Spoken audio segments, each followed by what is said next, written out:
Experience. Yeah. With Diamond FM, radio's not just about talking, it's about the laughter. Solutions. Platforms to express yourself. And most importantly, companionship.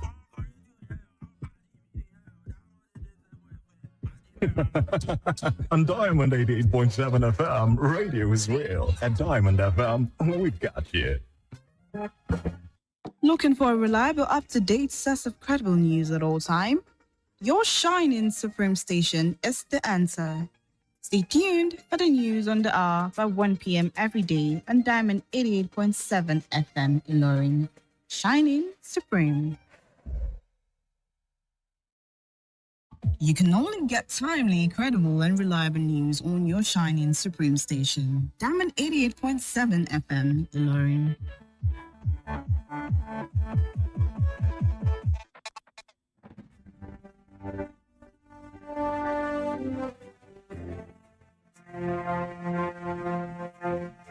From the news desk of Diamond 88.7 FM Ilorin, this is News on the Hour.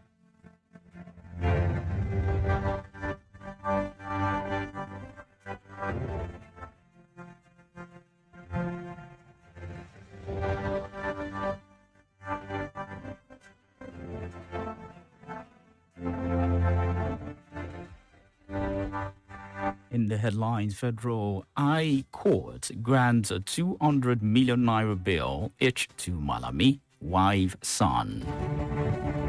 Emir of Ilorin describes the former president, Olusegun Obasanjo, as a living legend. Oyo police rescue for abducted passengers along Igbeti-Kishi Road. Moving on to the foreign scene, Israel launches a new strikes on Iran, Lebanon, and Iran target Tel Aviv. Moving on to the world of sport, Super Bowl Falcons captain expresses disappointment over 2026 WAFCON postponement. Good afternoon and thanks for joining us for the news on the hour. Diamond 887 FM, Ilorin, Kwara State, Nigeria. I am Precious. AFOLABI will bring you details of the news after the short break. Please, we'll be right back.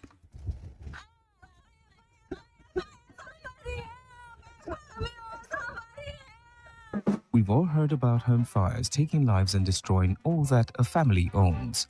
These tragedies are reminders for us to double-check for fire safety. Make sure your home has properly installed and working smoke alarms. Practice a fire escape plan. Never leave cooking food unattended for long. Teach children never to hide but leave if there's a fire. Switch off all electrical appliances when not in use. In cases of fire, remember, the most important thing to do is to protect lives first. This message is reaching you from Diamond 88.7 FM, Ilorin.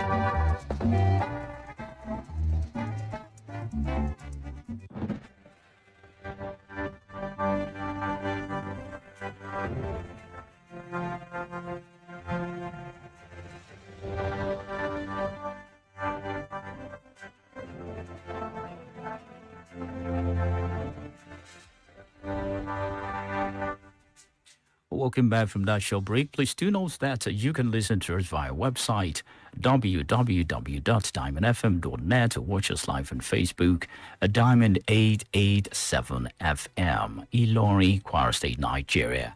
Now the news in detail. A federal high court in Abuja has granted bail to former Attorney General of the Federation's Abubakar Malami, his wife Asabe Bashir, and their son Abdulaziz Malami. Justice Joyce Abdul Malik granted each of the defendants bail in the sum of 200 million naira, with two shorties in like sum. As part of the bail conditions, the court orders that one of the shorties must deposit title deeds of properties located in either Maitama or Sukuru, both Ibro district of Abuja. The court also directed the defendants to deposit their international passport with the court, pending the fulfillment of the bail condition. The defendants are to remain in the custody of the Nigerian Correctional Center. Justice Abdul Malik subsequently adjourns the matter until March 16th to the commencement of the trial.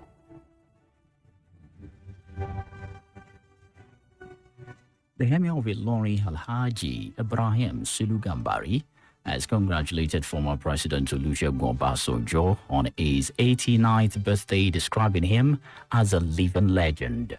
The Emir said this in his goodwill message issued by his press secretary, Dr. Abdulaziz Aruna in Ilorin. Sulu Gambari, who is also the chairman of the Kwara Traditional Rulers Councils, also describes Obasanjo as a patriot and an elder statesman. He said the entire members of the Kwara Traditional Rulers Councils heartily celebrate and rejoice with you on this auspicious occasions of your birthday. The Emir of Ilorin prayed that God will continue to strengthen the celebrant to witness more years of absolute comfort on earth.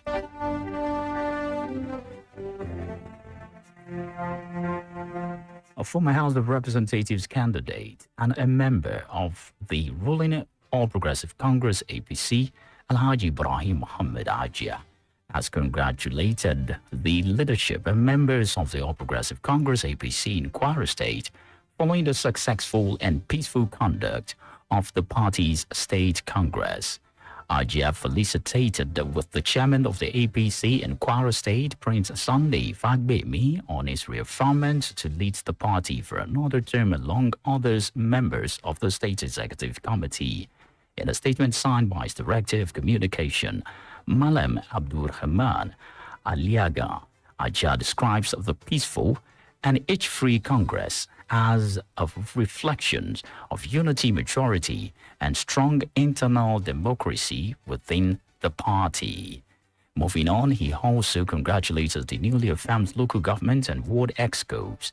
He extended some to all executives, party leaders, elders, stakeholders, and the teaming members of the party across the 16th local government area of the state for ensuring that the exercise was conducted successfully. Ajia further commended the governor of Kwara State, Malam Abdurrahman Abdulrazak, for providing purposeful leadership and an enabling political atmosphere that contributed to the peaceful and outcome of the Congress. Governor Seyi Makinde of Oyo State has urged political appointees in his administrations who aspire to elective offices to publicly declare their ambitions ahead of 2027 general election. Makinde gave the directives during the Oyo State government to organize the 2026 Iftar program at the frontage of the banquet hall, Government House, Agodi, Ibadan. He assures aspirants of his support, providing their loyalty and commitment remains to the people and development of the state. The governor advised all office seekers to use the People's Democratic Party, PDP, as their political platform. He noted that the directive became necessary following claims that he had not freed aspirants in his government despite the elections timetable released by the Independent National Electoral Commission, INEC.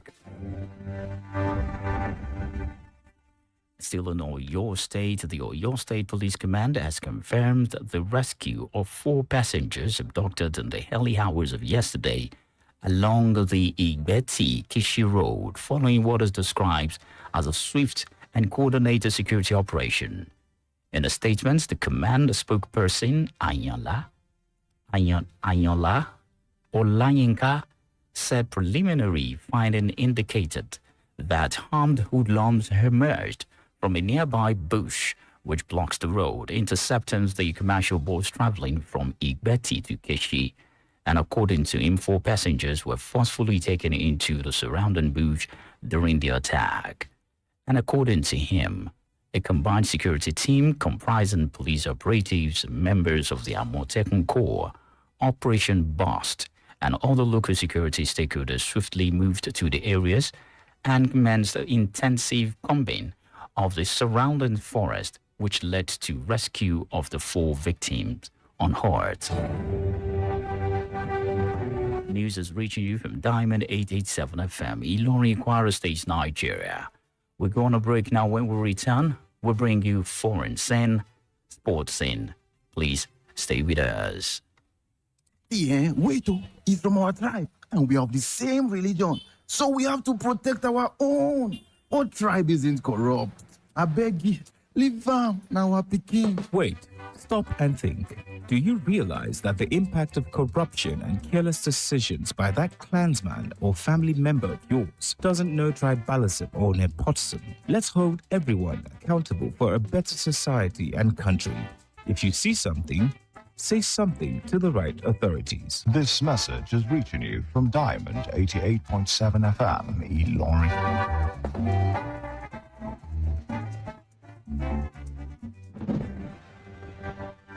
Glad to know you're still there. You're welcome back and listening to the news on the hour, reaching from Diamond 887 FM, Ilorin, Kwara State, Nigeria. Now we move to the foreign scene. From the foreign scene today, Israel says it has begun a broad-scale wave of strikes targeting key Iranian infrastructure as the Iran war enters into seventh day.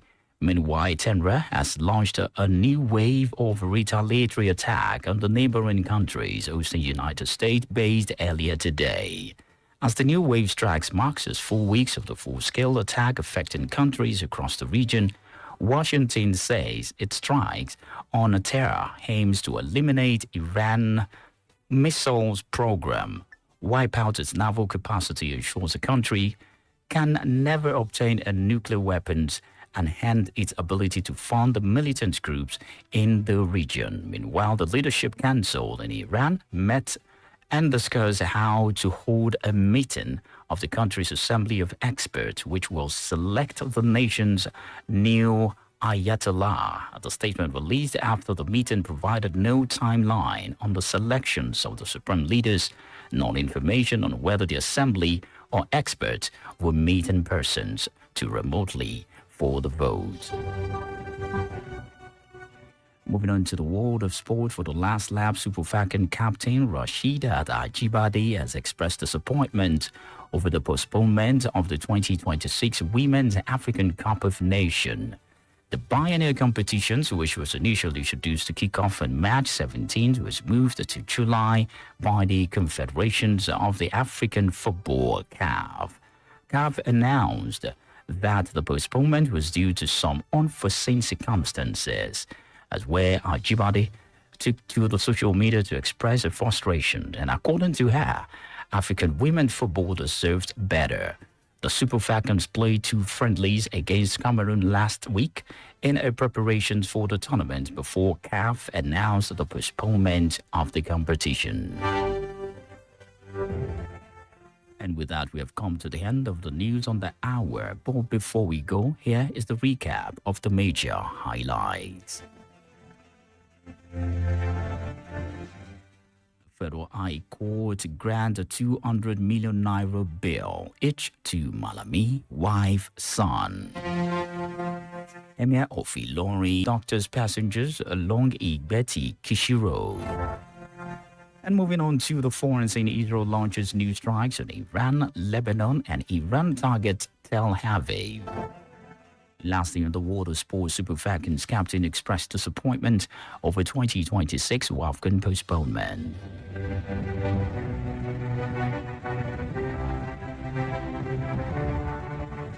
Do you know segment on this day, 1909, the first premier of the defunct Western region, Chief Obafemi Awolowo, was born in Ikenne, Remo. If you don't know, now you know. For more information or happenings around you, kindly contact Diamond FM Newsroom on this number, 0916 062 7526. The news on the hour was edited by Abiodun Akinwumi, and I am Precious AFOLABI D. Many thanks for listening to your Shining Supreme station. Please do note that the Yoruba version of the news will be coming immediately.